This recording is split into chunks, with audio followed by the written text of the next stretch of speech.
Today we discuss separating the components of a mixture.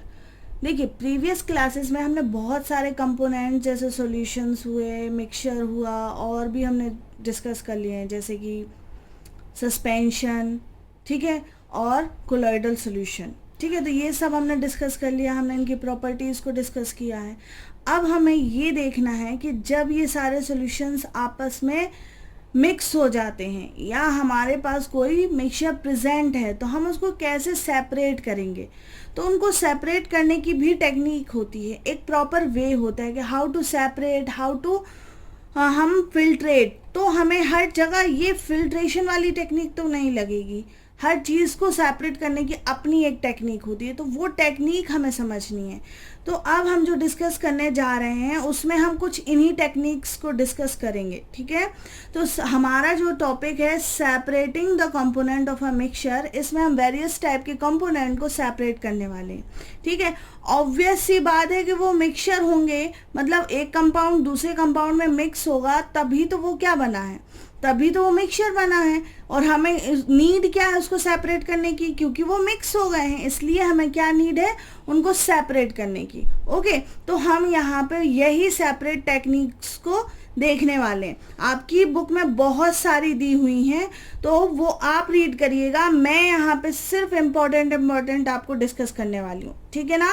फिर भी अगर कोई डाउट आता है तो आप मुझसे पूछ सकते हैं। अगर आप कुछ स्पेशल पढ़ रहे हैं और एक्स्ट्रा रीड कर रहे हैं और फिर भी आपको डाउट है, कुछ समझ में नहीं आया, तो वो आप मुझसे क्वेरी कर सकते हैं। बट अभी जो आपके लिए इम्पोर्टेंट है हम वो डिस्कस कर लेते हैं। ओके, चलिए तो हम डिस्कस करते हैं how can be separate cream from milk. अब देखिए मिल्क सभी के घर में होता है, सभी ने देखा है कि हमने हमारे घर में हमारी मम्मी लोग कैसे उसको सेपरेट करती थी। तो ऐसा नहीं है कि ये हमारे लिए नया है, इसीलिए ये जब मैं आपको समझाऊंगी तो हर किसी को ईजिली समझ में आ जाएगा। ओके, तो हमें ये देखना है कि मिल्क से हम क्रीम को किस तरीके से सेपरेट करते हैं।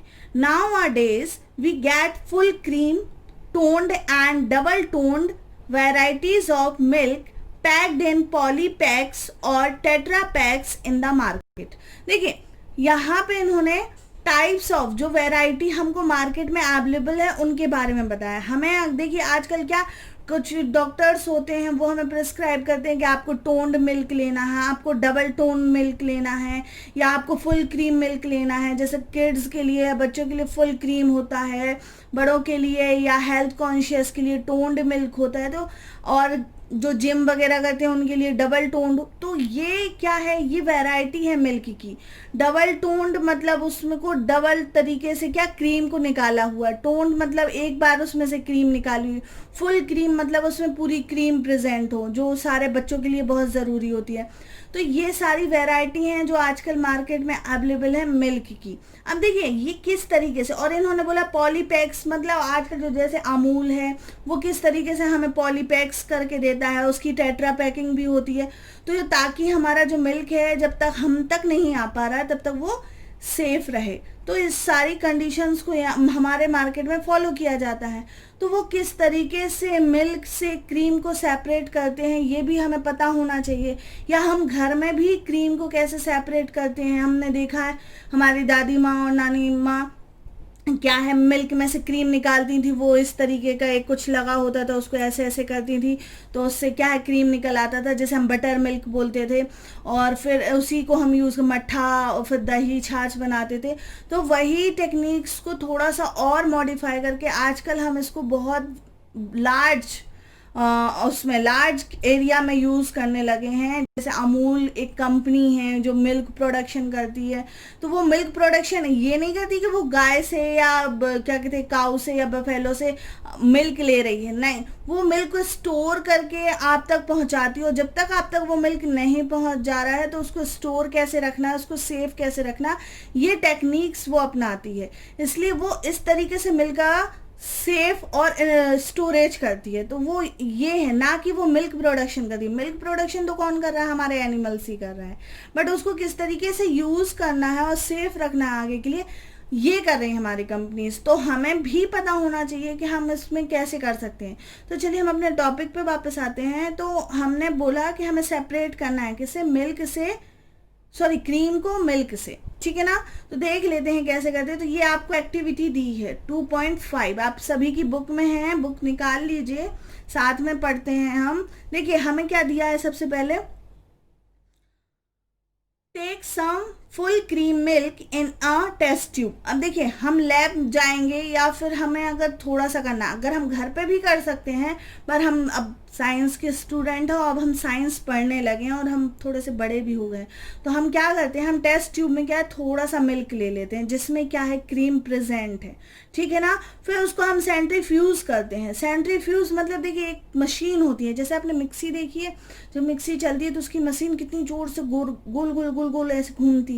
तो यहाँ पे सेंट्रीफ्यूज जब होता है तब उसकी मशीन के अंदर भी कुछ इसी तरीके का मूवमेंट होता है, जिससे क्या होते हैं जो क्रीम या हम कह लें या जो मिल्क के जो पार्टिकल है वो सब एक साथ इकट्ठे हो जाते हैं। या बचपन में आपने कभी अपनी दादी या नानी को देखा होगा, वो क्या है खम्भे में एक रस्सी बांध के मठा भाती थी या कुछ भी करती थी। तो ये वही प्रोसेस है जिसको बहुत फास्ट तरीके से किया जाता है, ठीक है ना। तो क्या करते हैं, सेंट्रीफ्यूज करते हैं। मतलब अगर हमने एक क्या लिया, बीकर लिया और उसमें मिल्क रखा जो क्या है फुल क्रीम मिल्क है, उसमें हमने क्या कर दिया, सेंट्रीफ्यूज कर दिया। सेंट्रीफ्यूज में क्या हो रहा है ये मैंने अभी आपको बताया, ठीक है ना। तो जैसे ही क्या हुआ, आपने वो मतलब जो बहुत तेजी से घूम रहा है उसको डाला किसमें, टेस्ट ट्यूब में जिसमें आपके मिल्क है। तो क्या हुआ, उसने सारे पार्टिकल जो मिल्क के पार्टिकल हैं, क्रीम के पार्टिकल हैं, उनको इकट्ठा कर लिया और एक साथ कर लिया। तो वो एक साथ क्या हो जाएंगे, सब आपस में जुड़ जाएंगे, ठीक है, उनमें अट्रैक्शन फोर्स काम करेगा। तो यहाँ पे वही लिखा है, centrifuge it by using a centrifuging machine, ठीक है, ये मशीन के द्वारा किया गया है फॉर 2 मिनट्स। आप 2 मिनट्स ही करिए क्योंकि हमारे पास क्वांटिटी कितनी है मिल्क की, थोड़ी सी ही है, 2 ml या 3 ml। If a centrifuging machine is not available in the school, you can do this activity at home by using a milk churner। एक मिल्क चर्नर या मिल्क, वही हमने आपको बताया जो खम्भे से हम रस्सी बांध लेते हैं और उसको बहुत ज़्यादा मथते हैं तो वो हमारे पास आ जाती है। तो यहाँ पे उसी की बात हुई है। यूज्ड इन द किचन, जो किचन में हमारी मम्मी लोग यूज़ करती हैं। और आजकल तो अब हमारे पास इतनी वैरायटी है तो हम मिक्सी में यूज़ कर लेते हैं, तो most of time mixie use होती है। तो आप देखेंगे जब भी आपकी मम्मी क्या करती हैं, मिल्क से क्रीम सेपरेट करती हैं, तो आप देखेंगे वो आप प्रोसेस तो आपको समझ में आ जाएगी। ओके, फिर उन्होंने बोला है if you have a milk dairy near by visit it and ask how they separate cream from milk, how they make cheese paneer from milk. देखिए इन्होंने वही बोला है, अगर आपके घर में भी है तो आप जाइए मिक्सी में थोड़ा सा मिल्क डालिए और उसको बहुत तेज घुमा दीजिए, तो आप देखेंगे ऊपर कुछ प्रोडक्ट आ गया, तो वही क्रीम है हमारे मिल्क की। और इस तरीके से हम मिल्क से क्रीम को सेपरेट कर सकते हैं। ओके, तो हमारी ये एक्टिविटी इसमें आपको वही बता रही है। इन्होंने थोड़ा सा आपको वर्क भी बोल दिया है कि अगर आपको यहाँ नहीं समझ में आ रहा, घर में नहीं आ रहा, स्कूल में नहीं आ रहा, तो आप जाएं डेयरी विजिट करें और वहाँ पूछें, ठीक है ना। तो अब आपको होप ये समझ में आ गया होगा कि हम कैसे, how can we separate cream from milk. ये एक्टिविटी आपके एग्जाम में भी आती है, इसलिए आपको ये बहुत अच्छे से समझना है। और कौन सी प्रोसेस यूज होती है मिल्क से क्रीम को सेपरेट करने में, तो उसका भी फिलअप आता है। जैसे हमारी प्रोसेस है सेंट्रीफ्यूगेशन या सेंट्रीफ्यूगेशन वाली मशीन को हम क्या बोलेंगे, सेंट्रीफ्यूजिंग मशीन, ठीक है ना। तो ये दो सारी चीज़ें हमें याद रखनी पड़ेंगी। तो ये हमारा टॉपिक यहाँ पे हो गया, ठीक है ना, how can be separate cream from milk. Okay, चलिए नेक्स्ट हम आगे बढ़ते हैं। नेक्स्ट हम सेपरेट करते हैं, how can be separate a mixture of two immiscible liquid. अब देखिए how can be separate a mixture. अब देखिए यहाँ पर जो मिक्सचर है वो इमिजिबल। अब इमिजिबल का मतलब पहले समझ लेते हैं। इमिजिबल मतलब दो ऐसे लिक्विड जो आपस में ना मिलते हों, मतलब एक दूसरे में ना घुलते हों, तो उनको हम बोलते हैं इमिजिबल। जो हम मिक्स ना हो वो इमिजिबल, ठीक है ना।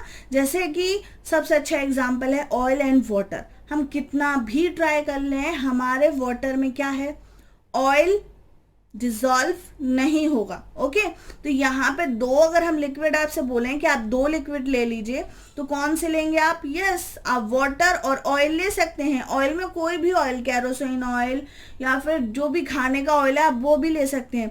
देखिए एक चीज़ यहाँ पे पता चल गई कि अगर हमारे ऑयल और वाटर जब मिक्स ही नहीं होते तो वो मिक्सचर कैसे बनेंगे? तो यस आई नो, जिस टाइम के लिए आपने वो सॉल्यूशन बनाया है उस टाइम के लिए वो क्या होंगे? थोड़े थोड़े से मिक्स हो जाएंगे। मतलब आप उसको बहुत कोशिश करेंगे, बहुत डिजोल्व करेंगे तो थोड़े से जो पार्टिकल हैं ऑयल के वो डिस्ट्रीब्यूट हो जाएंगे थोड़ी देर के लिए। ऑयल के पार्टिकल और वाटर के पार्टिकल आपस में डिस्ट्रीब्यूट हो जाएंगे, बट जैसे ही आप उसे कुछ देर के लिए रखेंगे स्टोर या अनटच्ड अनडिस्टर्ब, तो वो क्या होंगे? वापस से सारे पार्टिकल ऑयल के एक साथ हो जाएंगे और वाटर के एक साथ हो जाएंगे। ऑयल हल्का होता है, सॉरी भारी होता है तो वो ऊपर साइड हो जाएगा, और हमारा क्या वाटर क्या होता है? हल्का होता है तो वो नीचे साइड हो जाएगा। ठीक है ना, यही हमारी एक्टिविटी 2.6 बता रही है। देखिए ये हमारे पास एक सेपरेटिंग फनल है, ठीक है ना, इसमें एक नॉट लगा हुआ है जिसको हम टैप वाटर की तरह यूज करते हैं, ठीक है ना। और ये हमारी सेपरेटिंग फनल है जिसके अंदर हमने अपना प्रोडक्ट रखा है। तो कौन सा प्रोडक्ट हम देख लेते हैं। Let us try to separate kerosene oil from water using a separating funnel. Pour the mixture of kerosene oil and water in a separating funnel. ठीक है, अब यहाँ पे दो लिक्विड लिए गए, कौन कौन से? यहाँ पे दो लिए गए हैं लिक्विड में वाटर एंड ऑयल में, यस ऑयल में केरोसिन ऑयल, ठीक है। उन दोनों को क्या है? मिक्स किया गया है, एक दूसरे के साथ मिलाया गया है, ठीक है। और फिर क्या क्या है? Let it stand undisturbed for some time so that separate layers of oil and water are formed. अब देखो उसको क्या किया हमने? पहले खूब मिलाया, खूब मिक्स किया, मतलब बहुत अच्छे से, और फिर उसको हमने क्या किया? इस सेपरेटिंग फनल में भरा और इसका नॉट लगा दिया, और फिर हमने इसको कुछ देर के लिए अनटच और अनडिस्टर्ब रख दिया। ओके, इसी के साथ क्या हुआ? रख दिया हमने इसको, कुछ घंटे के लिए छोड़ दिया। Open the stopcock. अब स्टॉप कॉक कौन सा है? यही जो मैंने बोला था जिसको हम टैप वाटर की तरह यूज कर सकते हैं, ठीक है ना। ये वाला नॉट हम उसका ओपन करके जो भी नीचे पहले सेटल डाउन हुआ है हम उसको बाहर निकाल लेंगे। अब देखिए हमने यहाँ अनडिस्टर्ब रखा, तो वाटर मैंने कहा था हल्का होने के कारण नीचे आ गया, और केरोसिन ऑयल क्या है? भारी होने के कारण ऊपर ही जमा रहा। तो जो हमारा वाटर नीचे आ गया हमने उसको क्या किया? पहले सेपरेट कर लिया स्टॉप कॉक को ओपन करके, तो हमारे पास वाटर अलग हो गया, और यहाँ फनल में क्या बचा? हमारे सेपरेटिंग फनल में ऑयल बचा। इस तरीके से हमने वाटर एंड ऑयल को सेपरेट कर लिया, ठीक है ना। तो ये टेक्निक हमें हेल्प करती है टू इमिजिबल लिक्विड को सेपरेट करने के लिए, ठीक है। फिर बस हम क्या करेंगे? अगर हमें इसको भी केरोसिन ऑयल को भी सेपरेट करना है तो कर लेंगे, नहीं तो वो हम फनल में ही रख सकते हैं। तो यहाँ लिखा है close the stopcock of the separating funnel as the oil reaches to the stopcock. अब देखिए फिर से क्या है, हम इसको थोड़ा और अगर रख देंगे तो और थोड़े अच्छे से ये आ जाएगा। अगर इसमें ऑल रिमेनिंग थोड़ा सा वाटर होगा तो वो भी हमें नीचे मिल जाएगा, तो हम उसको अलग सेपरेट कर लेंगे। तो जो हमारे पास लास्टली प्योर फॉर्म में बचेगा वो हमारा क्या होगा? ऑयल होगा। ओके, तो ये हमारी एक्टिविटी हमें बताती है कि हम कैसे सेपरेट कर सकते हैं टू इमिजिबल लिक्विड्स को। ओके, टू इमिजिबल जो लिक्विड्स हमारे पास होते हैं तो उनको हम कैसे सेपरेट कर सकते हैं। इनकी एक और प्रोसीजर है जो हम किस में? डिस्टिलेशन में यूज करते हैं, जो आपकी बुक में दी हुई है एक्टिविटी 2.8 में। तो वो आपको सेल्फ रीड आउट करनी है, ठीक है।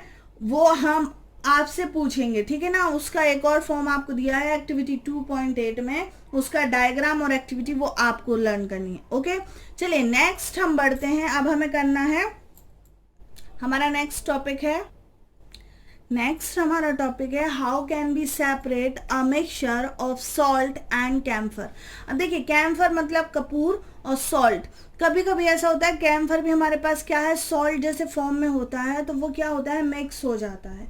तो एक बात देखिए कि सॉल्ट और कैम्फर जब दिखने में मतलब फिजिकल उनकी जो अपीयरेंस है वो सेम होती है, तो हमें उनको सेपरेट करने में थोड़ी सी डिफिकल्टीज हो सकती है। तो इसको सेपरेट करने की भी एक टेक्निक होती है, वो क्या है वो हम देख लेते हैं। We have learn in chapter 1 the that camphor changes directly from solid to gaseous state on heating. Okay, तो यस, उन्होंने हमें जो चैप्टर 1 में बताया था कि हमारा क्या है, कैम्फर डायरेक्टली चेंज हो जाता है सॉलिड टू गैस। वो कौन सी प्रोसीजर के थ्रू होता है ये भी बताया था उन्होंने। Yes, this is sublimation, yes, on heating. ठीक है, तो ये सबको याद रखना है, नहीं तो भूल जाएं आप लोग। So to separate such mixture that contain a sublimable volatile component from a non sublimable impurities। ठीक है ना, देखो मैं आपको समझाती हूँ, एक minute. The sublimation process is used, some example of solids which sublime are ammonium chloride, naphthalene and anthracene। अब देखिए, ये उन्होंने और एग्जाम्पल्स भी आपको दे दिए, तो आप ये अंडरलाइन कर लीजिएगा कि हम और कौन कौन सी चीजें हैं जो कैम्फर की जगह पर यूज कर सकते हैं। ठीक है ना, तो ये इन्होंने बता दिया। अब देखिए थोड़ा हम समझ लेते हैं। हमने ये अच्छे से पढ़ा है कि क्या है कैम्फर, क्या करता है। कैम्फर में एक क्वालिटी होती है, मतलब वो डायरेक्ट सॉलिड से क्या है, गैस में कन्वर्ट हो जाता है। यस, तो जब वो क्या हो गया है हमारा, यस, किस में मिल गया है, यस, सॉल्ट में जब वो मिक्स हो गया है तो हमें उसको किस तरीके से सेपरेट करना है, हमें ये देखना है। ठीक है, अब देखिए आपको एक डायग्राम दिख रहा होगा, आपकी बुक में 2.7 पे फिगर दिया है, 2.7 नंबर पे। देखिए इसमें एक ये फनल है, फनल में देखिए चाइना डिस्क नीचे रखी हुई है, फिर हमने उसको फनल को क्या किया है, उल्टा करके इसको ढका हुआ है। ठीक है ना, अब देखिए हमारे जो कैम्फर में वो वॉलेटाइल मतलब वो अगर आप थोड़ी देर उसको रख दें तो वो नेचर के साथ हवा हो जाता है। मतलब वॉलेटाइल मतलब वो उड़ जाता है, कहते हैं ना कि वो कपूर को ऐसे खोल के मत रखो वो उड़ जाएगा, उसका नेचर होता है। तो वो वॉलेटाइल मतलब सुगंधित, कहते हैं ना जो चीजें सुगंध, जैसे खुशबू होती है किसी चीज की, अरोमास होती हैं तो वो स्मेल करती हैं तो वो उड़ जाती हैं। हाँ, वही नेचर होता है किसका, कपूर का। तो क्या करता है कपूर, वो है ना, अगर हम उसको ऐसे ही रख दें तो वो वॉलेटाइल नेचर का होता है, तो वो उड़ जाता है। ठीक है, तो जब हमारे पास ऐसी कंडीशन आती है कि क्या हुआ है, हमारा सॉल्ट और कैम्फर मिक्स हो गया है, तो हम क्या करेंगे, हम इस तरीके चाइना डिश में अपना वो ले लेंगे मटेरियल जो मिक्स हुआ है कुछ इस तरीके से, नीचे से हम क्या करेंगे, हम यहाँ से, अब देखो एक बात ये भी है कि क्या होता है, कैम्फर हमारा जल्दी हीटिंग उसको जैसे ही मिलती है, एनर्जी मिलती है, तो वो क्या होता है, जल्दी से उड़ भी जाता है, गायब हो जाता है, वॉलेटाइल नेचर का है। और हमारा सॉल्ट कैसा है, नॉन वॉलेटाइल नेचर का। तो हमने क्या किया, हम चाइना डिश में यहाँ पे, यस, हमने यहाँ पे ले लिया है क्या, अपना मिक्सचर, हमने नीचे से बर्नर ऑन कर दिया है, ये हमारा ट्राइपॉड स्टैंड है। ठीक है, उसके ऊपर हमने ये रखा है। अब देखिए जैसे ही हमने इसको ऑन किया है अपने बर्नर को, तो इससे जो हीटिंग है हमारे मिक्सचर को प्रोवाइड हो रही है, तो इससे क्या है, हमारा कैम्फर उड़ने लगा है, मतलब वो बाहर की तरफ भागने लगा है। पर हमने इसको क्या है, ये जो हमने फनल उसमें ढाक के रखी हुई है, उसको कवर्ड करके रखा हुआ है, उसको हमने कॉटन प्लग से ढक लिया है, क्योंकि ये एनवायरनमेंट में ना चले जाए, क्योंकि कैम्फर को भी हमें सेपरेट करके यूज करना है। तो हमने देखा जब हमने यहाँ पे कॉटन प्लग लगा दिया, तो जो क्या है, जो कैम्फर की वेपर्स थी जो ऊपर जा रही हैं, वो यहाँ स्टोर होना स्टार्ट हो गई। ठीक है ना, और जब स्टोर हुई तो क्या हुआ, जैसे देखिए यहाँ टेम्परेचर ज्यादा था पर यहाँ टेम्परेचर कम हो गया, तो उन्होंने क्या किया है, जैसे ही तो वो सॉलिडिफाइड, मतलब यहाँ पे ये वेपर में कन्वर्ट, गैस में कन्वर्ट हुआ और डायरेक्ट फिर वो यहाँ पे सॉलिड में कन्वर्ट हो गया, ये सब्लिमेशन कहलाता है। तो उसने सब्लिमेशन करना स्टार्ट कर दिया। तो यहाँ पे जो इकट्ठा हो रहा है मटेरियल हमारा, वो क्या है, हमारा कैम्फर है, सॉलिडिफाइड कैम्फर है। ठीक है ना, जो यहाँ मिल चुका था। ठीक है ना, अब हम इसी तरीके से अपने जो मिक्सचर है उसको हीट देते रहेंगे, तो पूरा कैम्फर हमारा वेपर हो जाएगा, वेपर यानी गैस, और गैस से जाके वो यहाँ स्टोर हो जाएगा और वो सॉलिडिफाई में कन्वर्ट हो जाएगा, और जो हमारे पास रिमेनिंग प्रोडक्ट बचेगा वो हमारा सॉल्ट होगा। जैसे ही हमारा पूरा कैम्फर जब यहाँ पे हो जाएगा, तो हम क्या करेंगे, इस प्रोसेस को स्टॉप कर देंगे। तो इससे क्या हो जाएगी, ये इन्वर्टेड फनल में हमारे पास जो ये है ना एरिया, यहाँ पे हमें क्या मिल जाएगा, कैम्फर, और जो हमारे चाइना डिश में बचेगा रिमेनिंग पार्ट, वो हमारा सॉल्ट होगा। इस तरीके से हम कैम्फर और सॉल्ट को क्या कर लेंगे, सेपरेट कर लेंगे। ओके, चलिए नेक्स्ट जो हमारा टॉपिक है हम देख लेते हैं क्या है।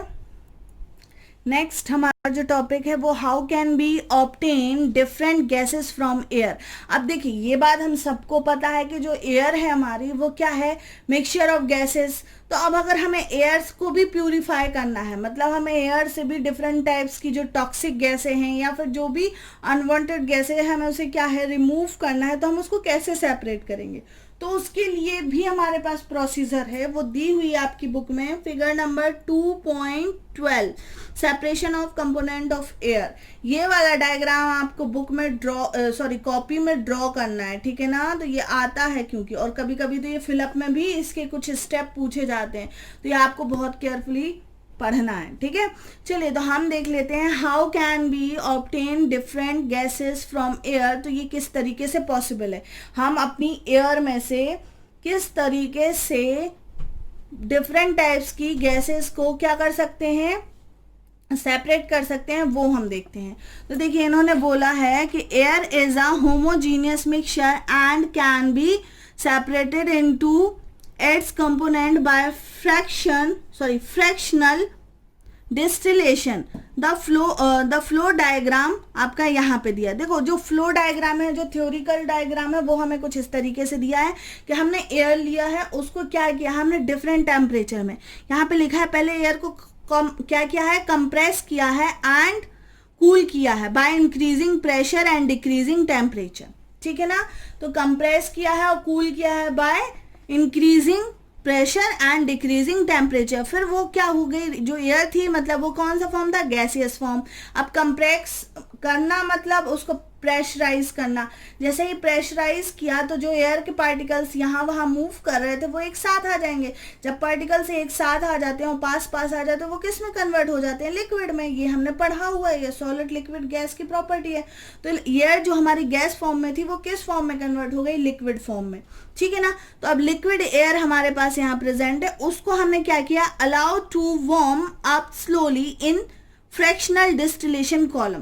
देखिए फ्रैक्शनल डिस्टिलेशन कॉलम हमारे पास एक यूनिट है, या एक कह लीजिए हमारे पास एक तरह की मशीन है जिसका हम यूज यहाँ पे कर रहे हैं, वो भी मैं आपको समझा रही हूँ। तो यहाँ पे क्या किया, लिक्विड एयर को हमने क्या कर लिया, वार्म अप। अब अलग अलग टेम्परेचर पे हम उसको गर्म करेंगे, वार्म करेंगे, तो इससे क्या है, जो जिस टेम्परेचर पे गैस हमारे पास आएगी अलग अलग टेम्परेचर पे, जैसे कि देखिए यहाँ पे एक टेबल बनी हुई है, आपको दिख ही रहा है, gases get separated at different Heights. देखिए यहाँ पे जो टेबल बनी है जिनके अलग, अब ये हमने पढ़ा है कि हर गैस का अपना बॉइलिंग पॉइंट होता है और अपना मेल्टिंग पॉइंट होता है, तो ठीक है, उसी का हम यहाँ फायदा उठाते हैं। ये सब जो पढ़ने का मतलब आप सोच रहे हैं कि क्यों पढ़ना पड़ रहा है, ये क्या जरूरत है, तो ये सब यही देखिए, जैसे ऑक्सीजन का बॉइलिंग पॉइंट कितना है -183 और वाटर का कितना था, yes boiling point 100 degree Celsius.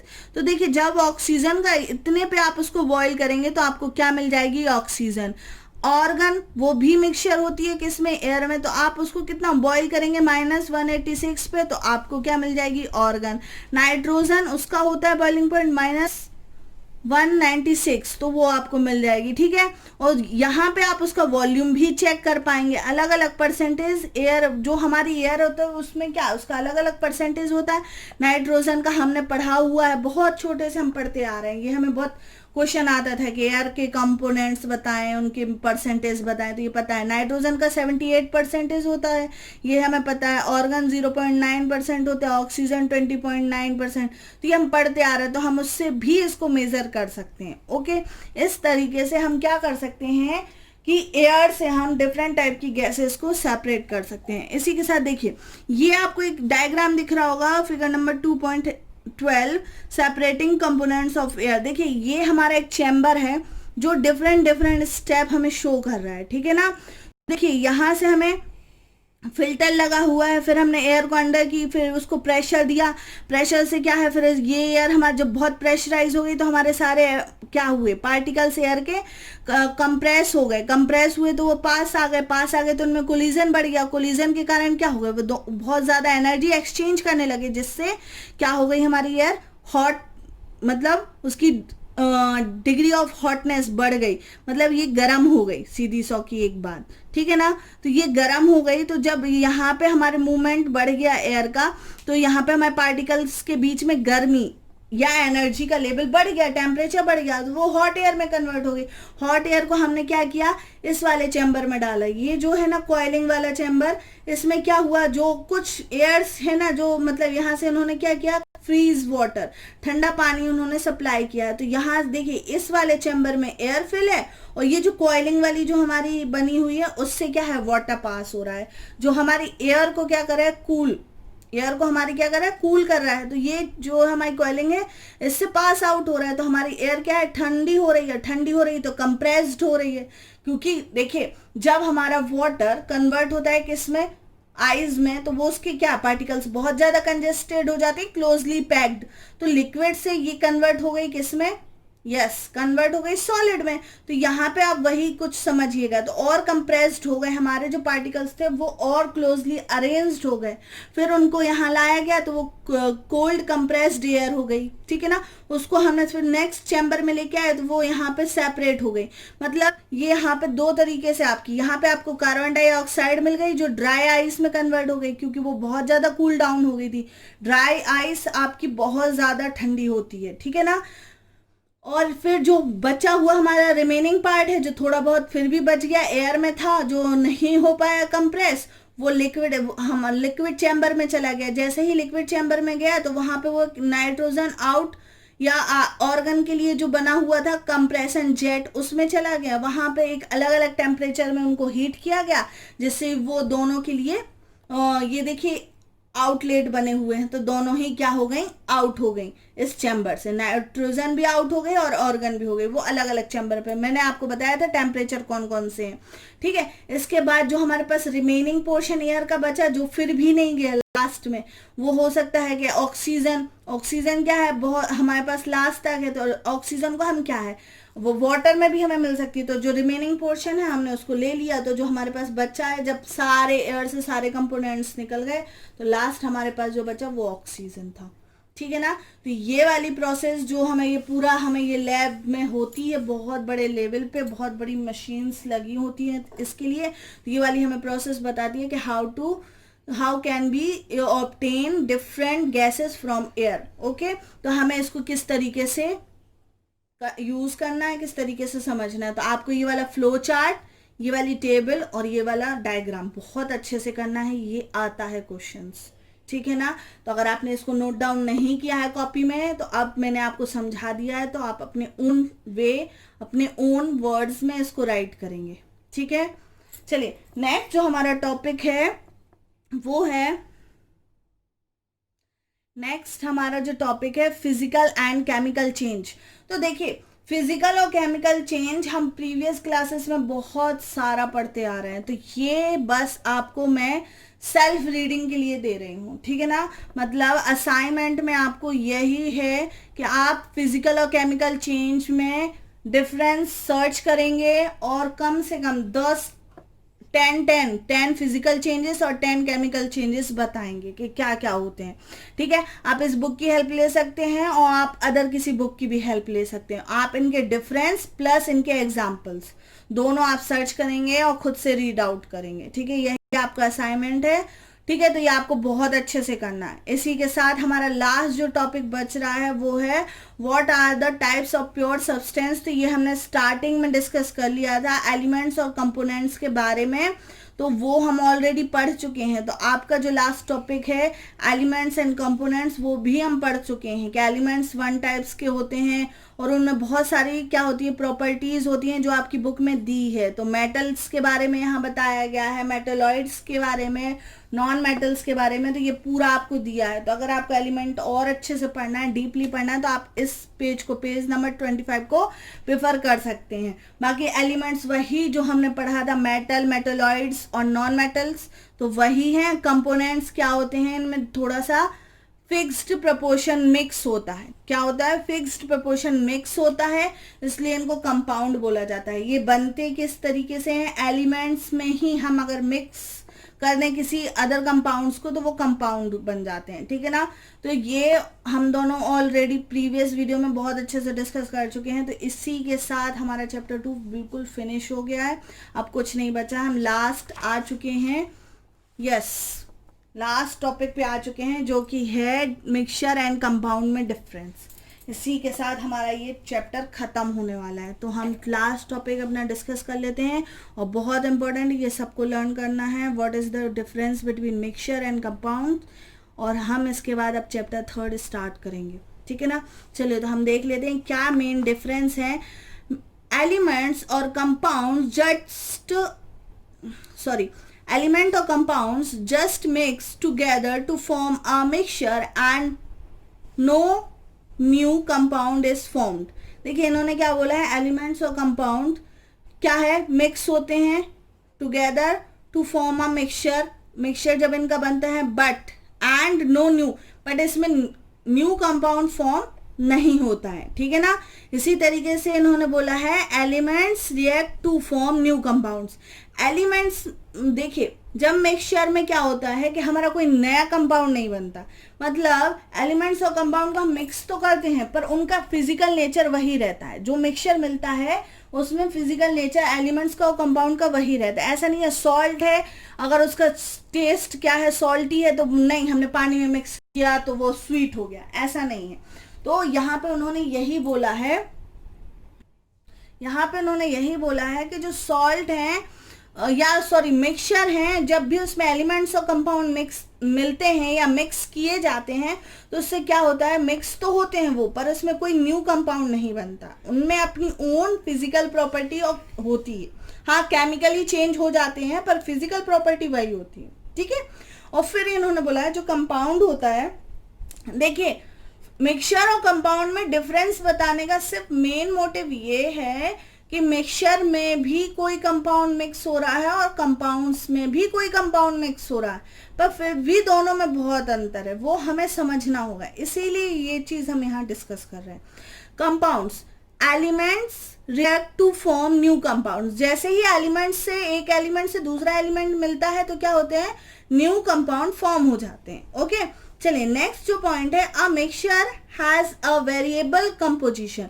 अब देखिए मिक्सचर में हम कुछ भी तरीके से, जैसे हम घर में शरबत बनाते हैं तो ऐसा नहीं कि मैं अगर 2 चम्मच क्या शक्कर डाल रही हूँ या शुगर ऐड कर रही हूँ अपने वाटर में तो आपके घर में जो शरबत बन रहा है उसमें भी 2 चम्मच ही शुगर ऐड होगी, नहीं ऐसा नहीं है।